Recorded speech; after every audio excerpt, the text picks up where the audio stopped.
girls. So we're going to work on our bird reports a little bit today. And today in class, which was actually, if you're watching this today, it was yesterday in class, I had my kids here. They got to go onto Epic, browse different types of birds, and then ultimately they chose a bird. Um, and I'm conducting a list so I know what bird everybody has chose, and so they at least are at this part. I know Sky, you've already picked flamingo, and Kara, I'm not sure about yours yet.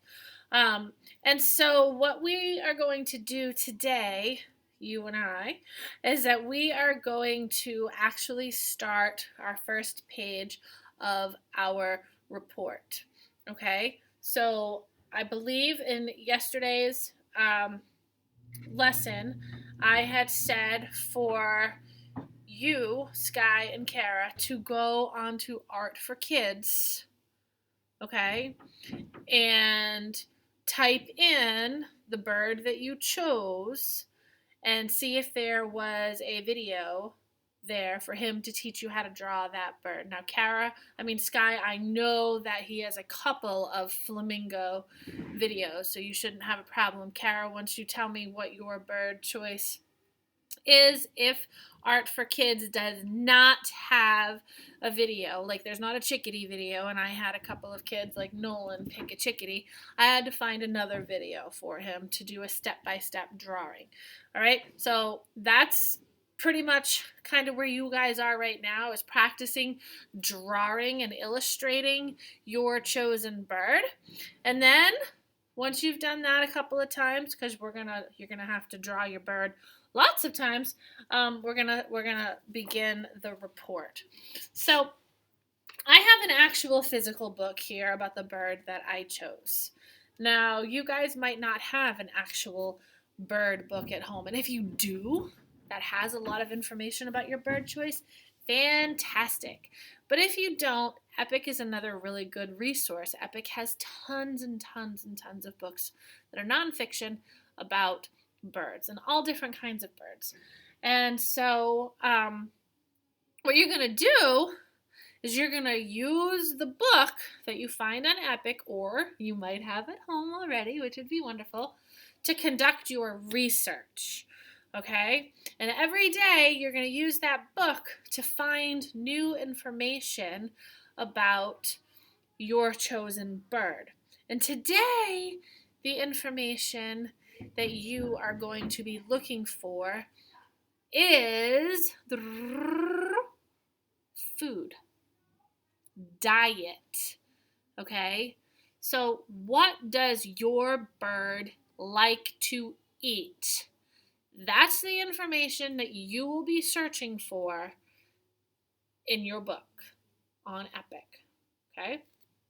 So you will click on the read to me, and if there are no books that about your bird that are read to me, then you're going to have your learning partner, your mom or an older sibling or a dad or whatever, read the book to you, and the information that you're trying to get from doing your research is about the bird's diet, what the bird eats for food.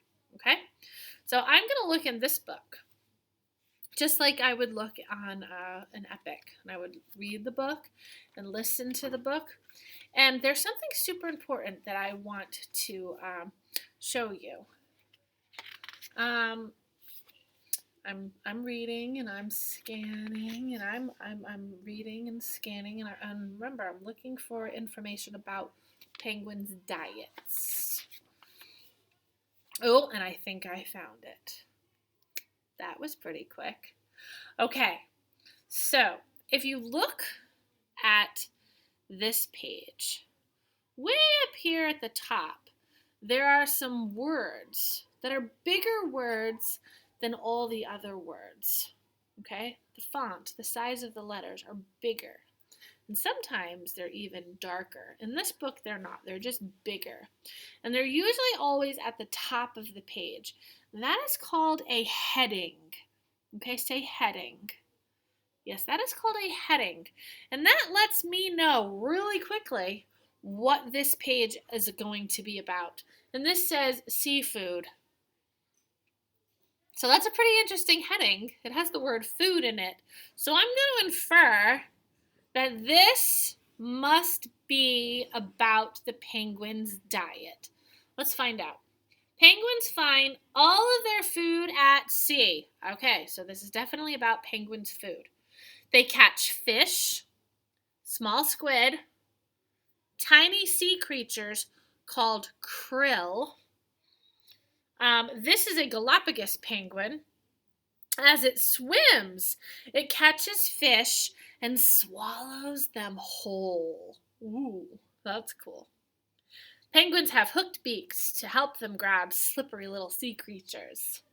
And they also have spines inside of their mouths so their food can't slip away. Look at all those little things inside the mouth over here.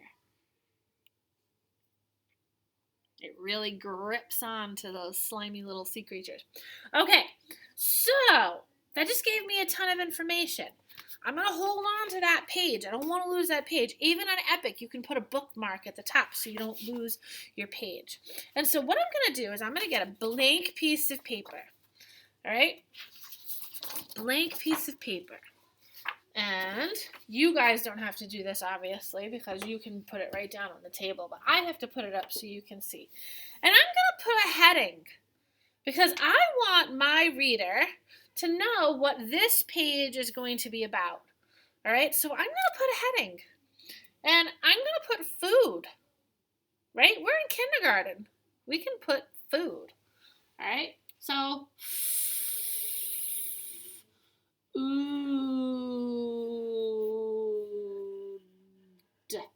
food. And it's right at the top.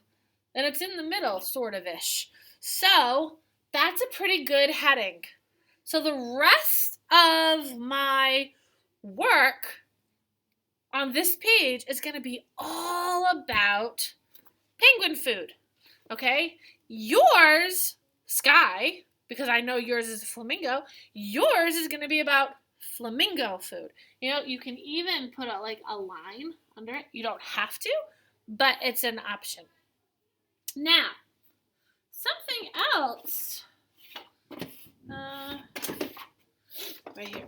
Something else that I want to do is I think that now you kids should be starting to write with lines like all the time to help you keep your writing going nice and straight. So if you could get a ruler or a straight edge, leave space for your illustrations, come about halfway or a little more than halfway down, and then use your straight edge to draw yourself some writing lines. See that? And draw yourself some writing lines so that way we can keep our writing nice and neat. Just like that. Easy peasy pumpkin squeezy. So now I have a place to draw my illustrations and I have a place to put my words, my writing words. So if I wanted to teach my readers about what a penguin eats, and I need to sound smart, like a scientist, right? So I can't just go and just write down squid, sea creatures, krill, stuff like that. I need to sound professional, right? And I'm writing about penguins, so I better use that word, penguins, right? So this is what I'm going to do. I'm writing about their food. Food is something that they eat. So I'm going to literally write penguins, and I don't want to hear anybody say, I don't know how to spell it. It's usually going to be right on the front cover of your book, right? So you'll just copy it. What's first? P.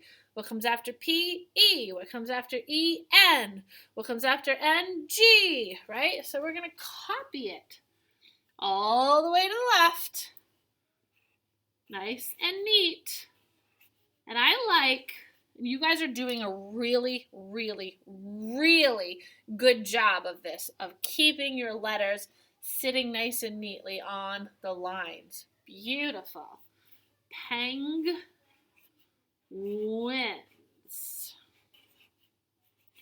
Penguins. All right. Penguins what? Penguins play? No, that's not what we're writing about. Penguins dance? No, that's not what we're writing about. Penguins, what do they do with food? Eat, okay? Penguins eat. All right, I gotta write eat. I'm gonna put a finger space, okay? And I'm gonna write eat, okay? And then what you're gonna do is you are gonna list what they eat. So it will read, penguins eat fish, squid, and krill, okay? So I'm gonna do that. Penguins eat. Oh no, I can't remember how to spell fish. Maybe my book can help me. Okay. Oh, let's look at these words. Fish starts with a f. Fish starts with a f. Okay, I know that. So let me find an F word. Oh, there's an F word right there. Right there. Does that look like the word fish to you? Ish. Yes, it does.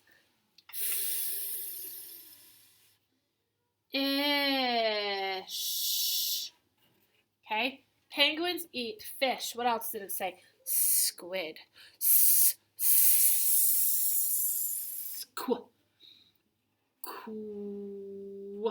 And I know that whenever I write a Q, I have to put the little U. Squid. Squid. Penguins eat fish, squid. What was that last one? Krill. Okay. Penguins eat fish, squid, krill. Does that sound right? Maybe I should say penguins eat fish, squid, and krill. That sounds much more professional. And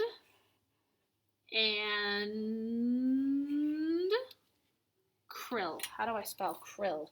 I'm going to go to my book. Krill.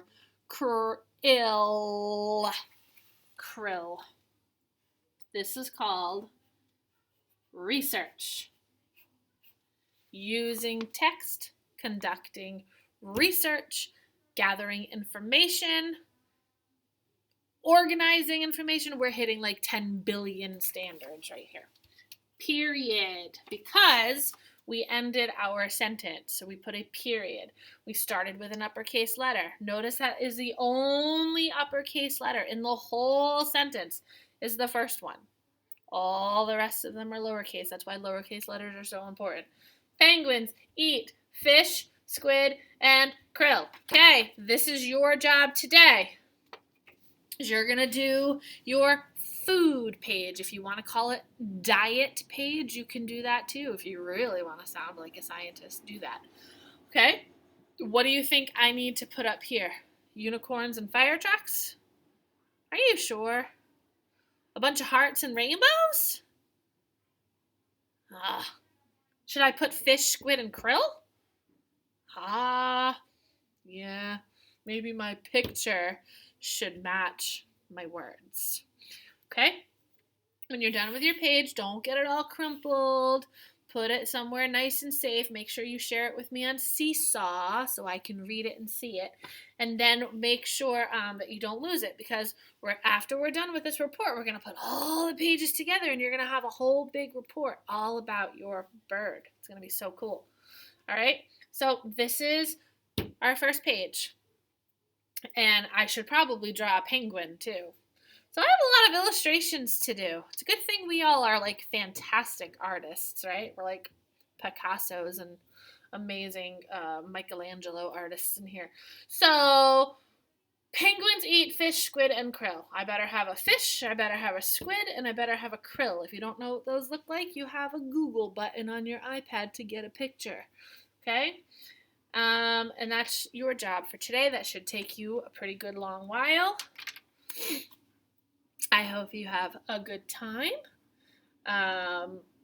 Also on Seesaw, there's also a number identification assessment. I know what was a lot of big words.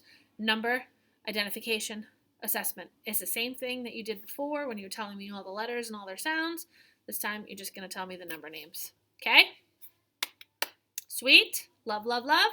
Awesome. All right. Have fun. See you later.